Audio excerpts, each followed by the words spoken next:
Welcome to the First Mentor Podcast. Here, you will hear us talk about a variety of topics for the entire family that will hopefully spark a discussion, create a new curiosity, or simply teach you something new. The goal is to inspire you to learn life skills and soft skills not taught in school and prepare you to live an extraordinary life. Come on and spend some time with us on your commute to school or anytime you're free.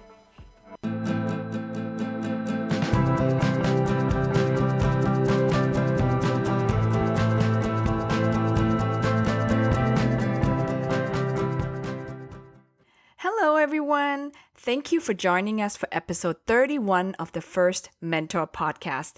And this is your host, Vanessa Yang. And today we'll be talking about the topic of speed reading with our guests, Bobbi Gaffke and Billings from ABC Reading and Diagnostic Center. Now, both of them have been teaching this very unique skill for many years, and I wish I had learned it when I was younger. Can you imagine how much time you will save in homework assignments, preparing for tests, or any other projects in life if only you can increase the speed of reading from an average of about 200 to 250 words per minute to hundreds or even thousands of words per minute? Join us as we discuss the concept of speed reading and so much more.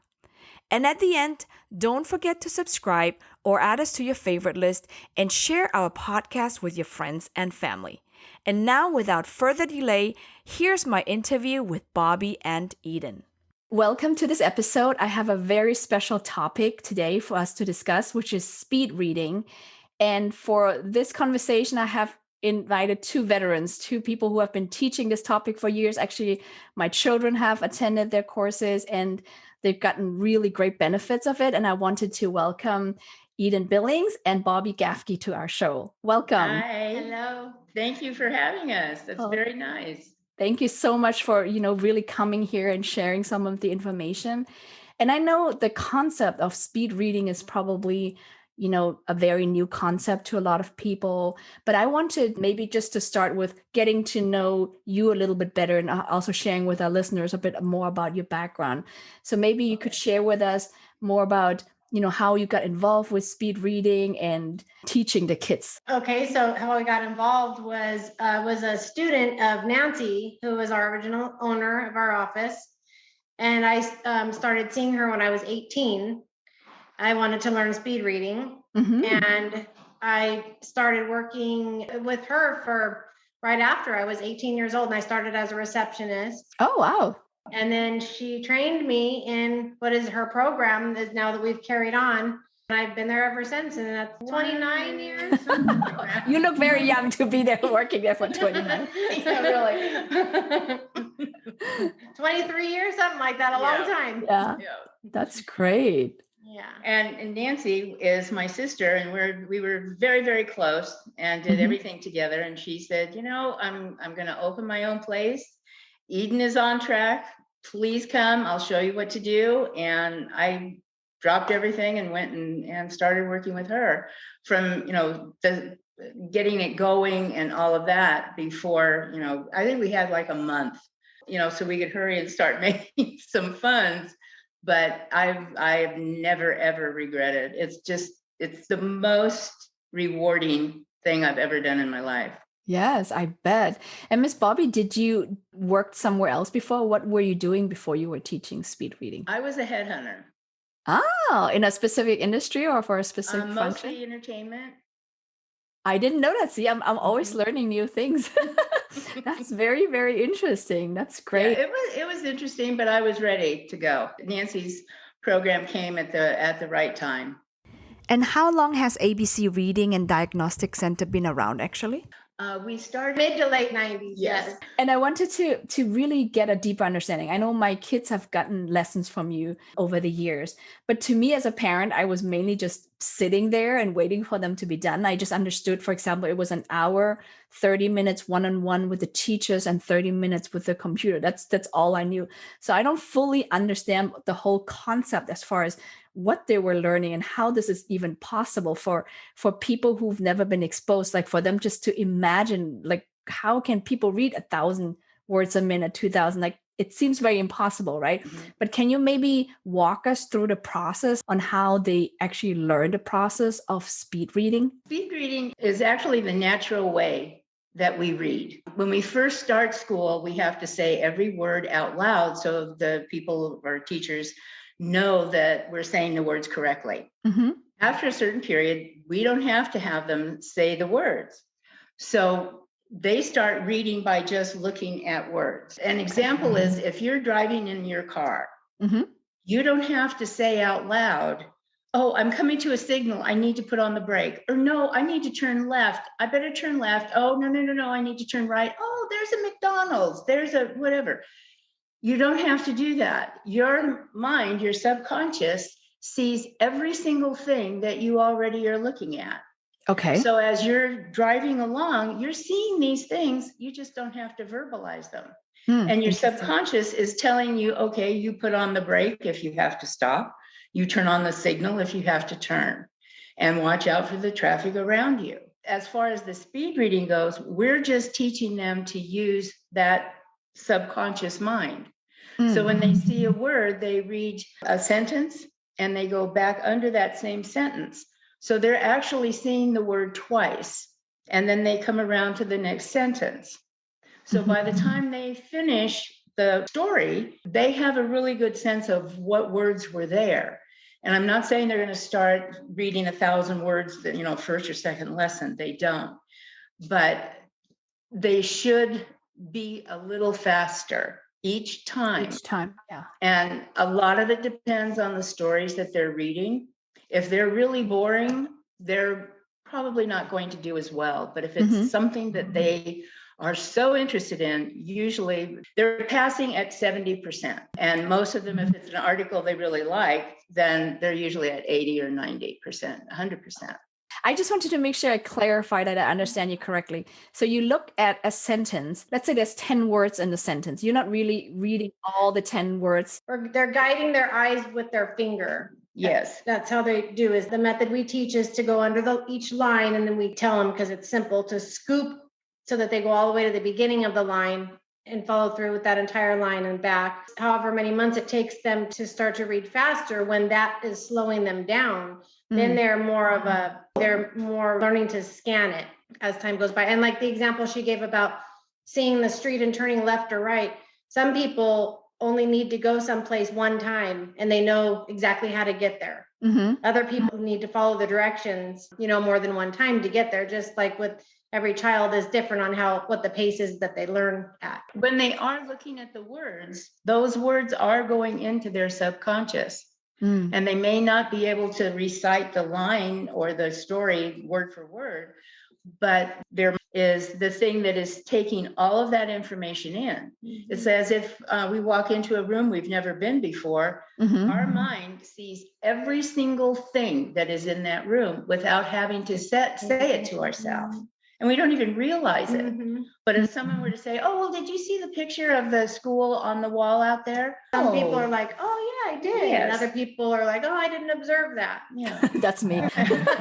Seriously. I try to have flowers around because it makes us feel better. And so in the back, I had a little garden. I've had a parent coming for, I think it was a year and a half. And I was out there watering one day and she came in the same door. Yes. Right by the garden. Oh my gosh, you have a garden. Those I actually saw. So that I saw. So it's all depends on the person, Yes. Maybe next time she would have seen the garden. So it's a lot with subconscious. That's interesting. Yes. And so to follow up on that, we can only teach so much to a student. Okay. And after that, it's the ability or the dedication or the determination of the person. And the thing with us, with having these kids that do outstanding, that read so incredibly fast, more than like we've just recently experienced these kids that are reaching in the thousands, hundreds of thousands. Yeah, now hundreds of thousands, 200,000. I don't think we had ever experienced that until recently. Oh, wow. I think the first one was about 5 years ago. There was a student that it just happened. It just happened almost from one week to the next, that he grew in his speed just incredibly. And then it's gone up from there. Yeah, and it's really strange when you're sitting there across from them and they've been kind of struggling.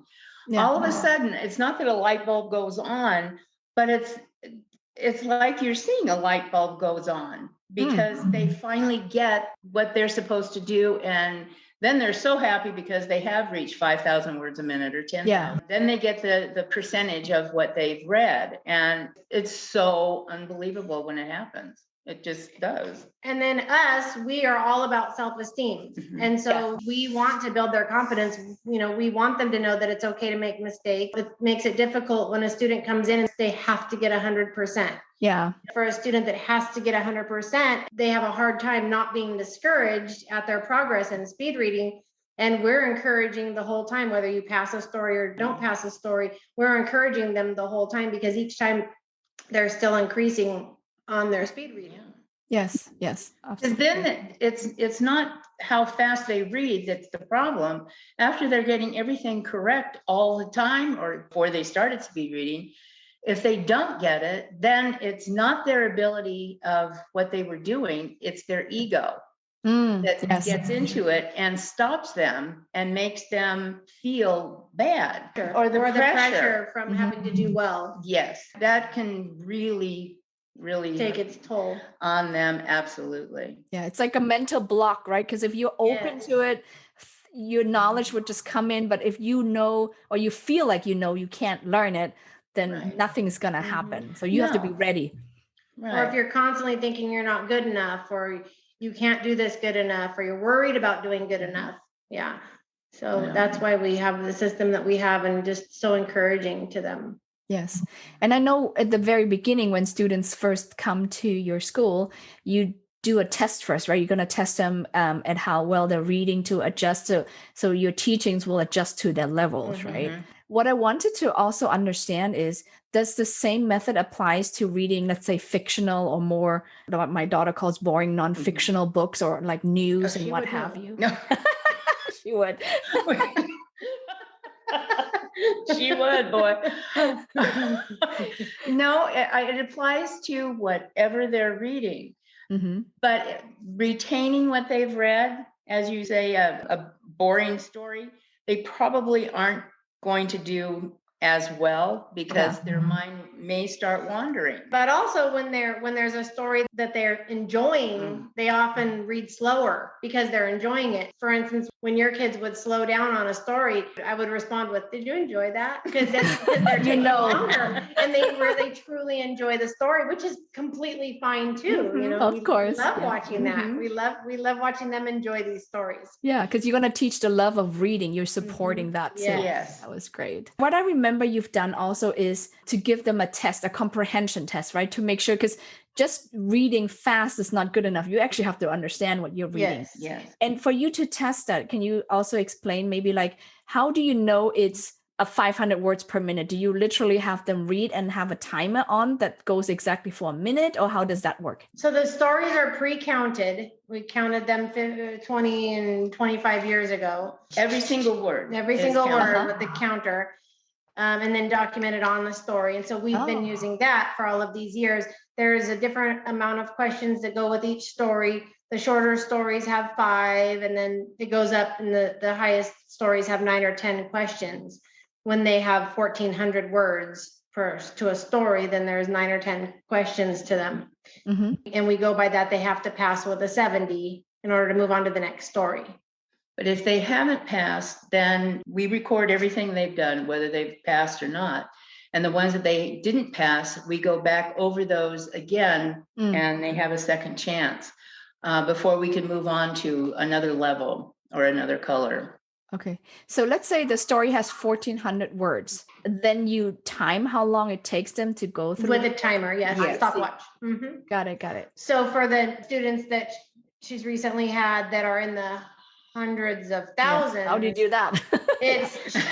She had to relearn how to do that, and how to learn to calculate it, because it's literally on off. It's 0.01 point before you even hit the second. Before you hit second. Wow. 0.03 or And then you kind of extrapolate it to what it would have been in a minute. I see.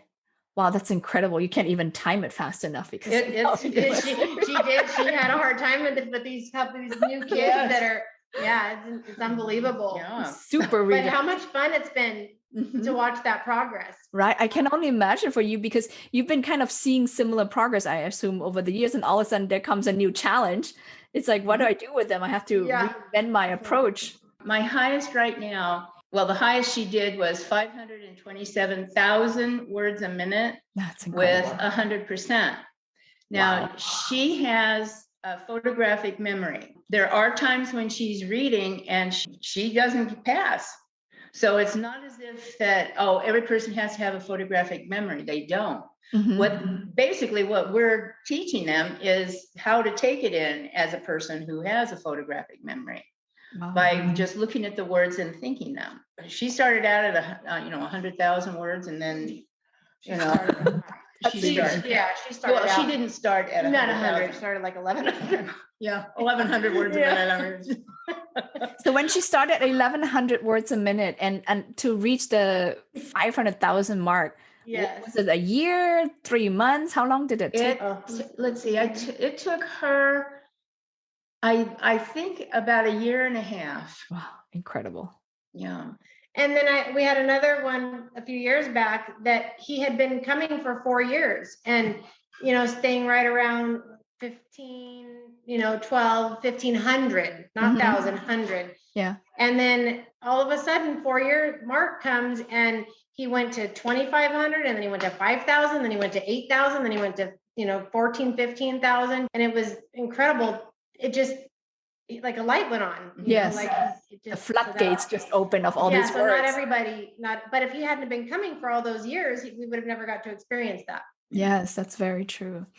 I also wanted to understand the process. So that's like what they do with you one-on-one for 30 minutes, but there's also the process that they work with on the computer. And I remember the first time I went to your office and because I wanted to understand the process, and you had this boy come and show me what they do on the computer. And then I forgot which one of you asked, Vanessa, did you see the word? I'm like, what word? I didn't even see anything. I was like, what word? So you showed it to me again. And I was like, oh, something blinked. I had no clue what you were showing me. So that was really fascinating to me. Can you maybe explain a little bit more about the exercises they do on the computer and what they learned there? Since COVID, we haven't been doing the computer. Okay. But we have several programs that are strictly for speed reading. And what it does is it conditions their mind to see a word rapidly on the screen. We can slow it down so it can be, slower. If they're usually at, say, 1,000 words a minute, then we can up the speed a little bit. But if you blink, you'll miss the word. Apparently, I blinked a lot. And it starts at 2 letters. It flashes like 2 letters at it, and then they progress to 3 letters. And I think we've had kids that have gotten up to like 17 or 18 letters in a word. And they have to type what flashed on the screen because they're doing that on their own. We're standing there and making sure they're doing it correctly. But when they're doing the exercises, those are strictly on their own. So there are some where they have to count how many, there may be 5 numbers, but they're all in different spots. And they have to find all of those within seconds. Yes. So what this is doing is just conditioning their mind and their brain to see the words, think them, and move on rapidly. That's a skill, definitely. It is, and they develop it though. And there's another exercise in there where the computer is highlighting the words and their job is to follow as fast as they're being highlighted. And then there's another eye strengthening where it's got pictures of things that bounce around the screen and your eyes are to follow. When you do that exercise, it actually makes their eyes tired. So we never allow them to do more than 5 minutes because it's tiring. I bet. That checks their peripheral vision. The more you can see on a page, the better off you are. So, because most pages are all the way across. So that's training them to do that as well. Yeah. Great skill. I wish I would have that. Maybe I should learn. We have adults. We have adults. Seriously. We had a 90-year-old man, 86-year-old man. Wow. He never learned how to read, and he came in and he read. He was fine. That Unfortunately, he passed away a while ago, which was a sad day. But he was able to read, and that was very rewarding. That is Very, rewarding. very cool.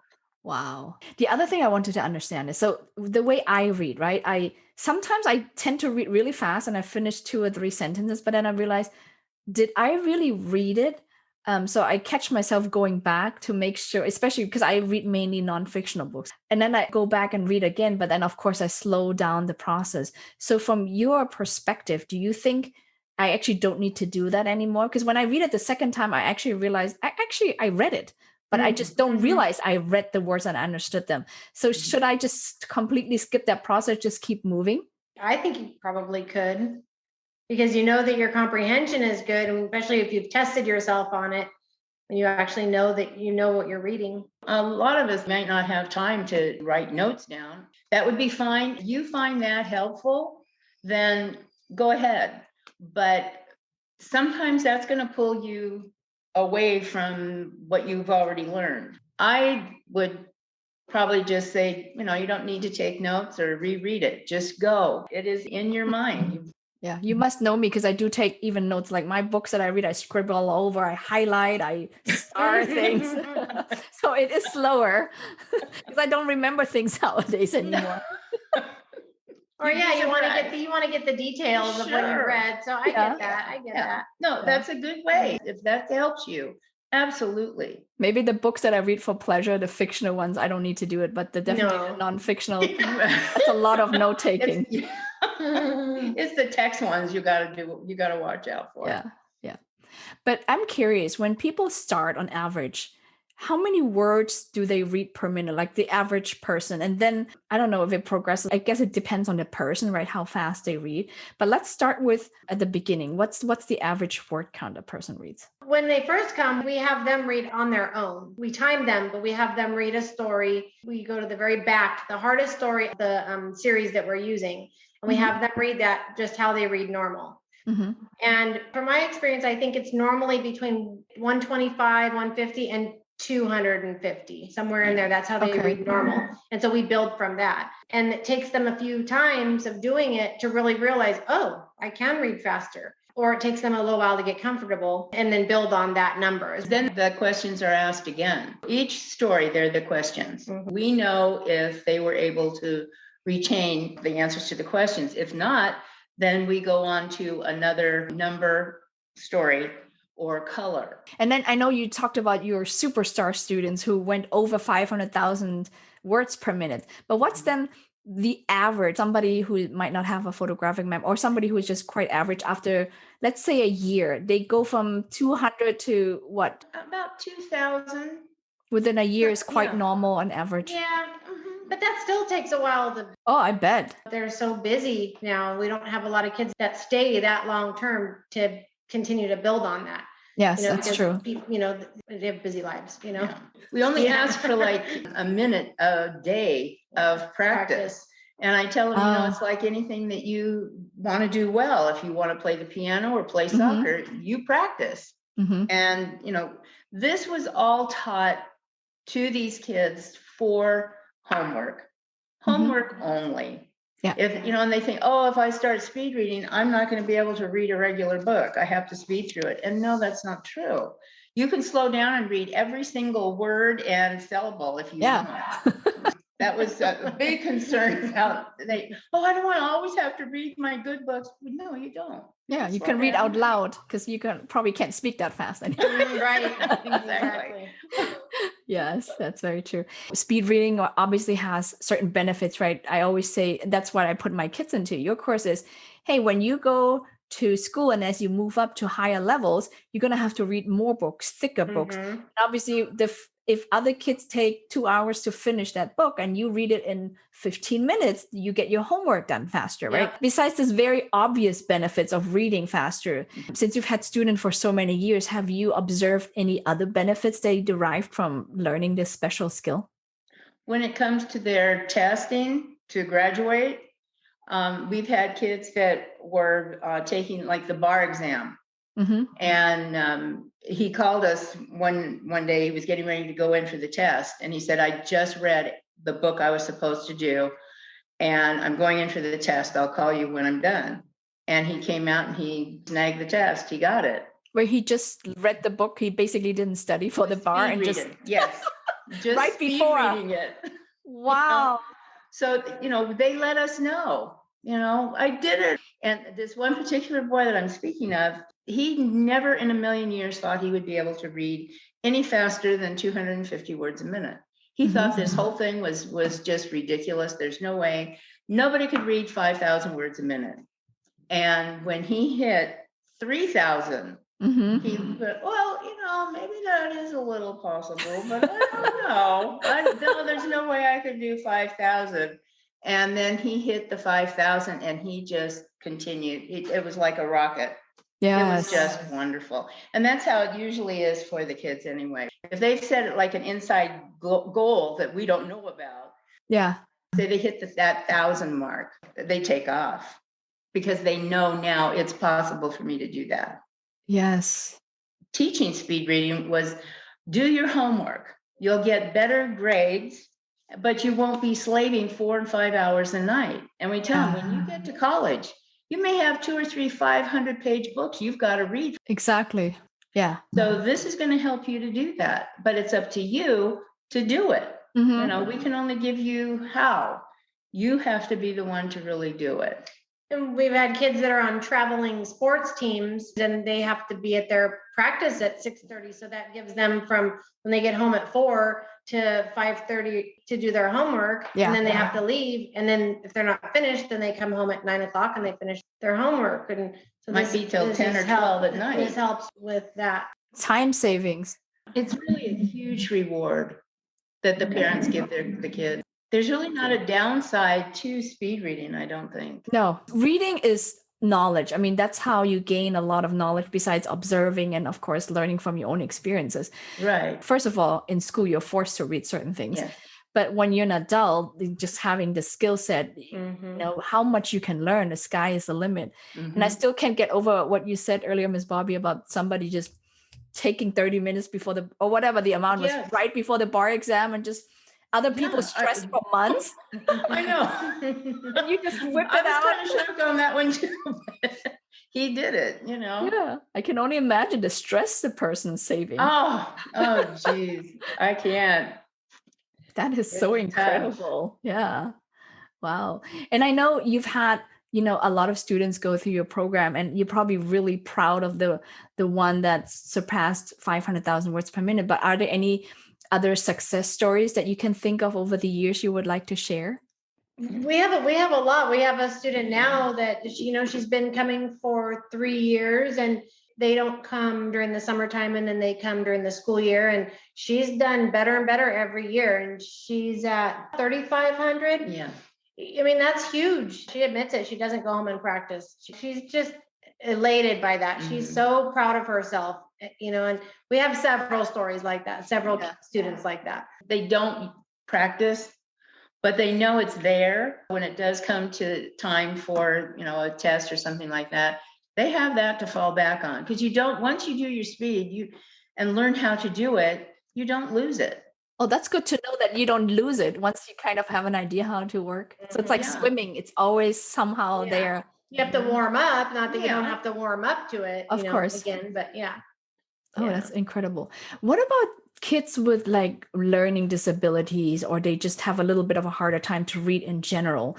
Is this something they can learn too, or is this harder for them? It's a little more difficult, but generally when we have someone with learning disabilities, we take care of those disabilities first. And then once their grades have gone up, then we can assess whether we should start putting them into speed reading.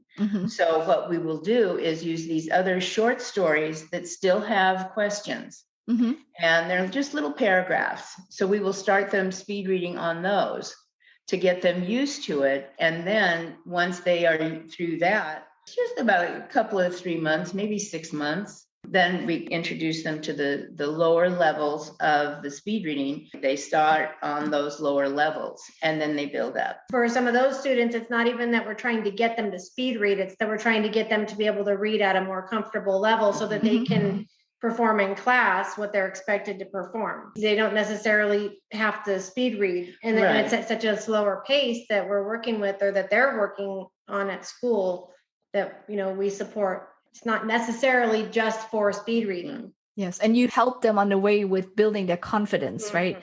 Yes. Absolutely. That's one of the biggest things. I think a lot of it is, or even for other kids who all of a sudden read 5,000 words per minute, it's also a confidence build. But even 1,500, and even 1,000, for them to hit 1,000, it's so big when they hit 1,000. When they've spent 3 or 4 months working up to that, it's incredible. It's exciting for them. A lot of them, they have as we were speaking earlier, this mindset that they have to be perfect. Yeah. And it is so detrimental to them because they failed themselves before they've even started. Yes, so true. Say, well, I can't do that. Well, you don't know. You haven't tried yet. Let's try. If something is not challenging, you are never going to learn, ever. And you have to make mistakes in order to find the correct answer or to, find the right path.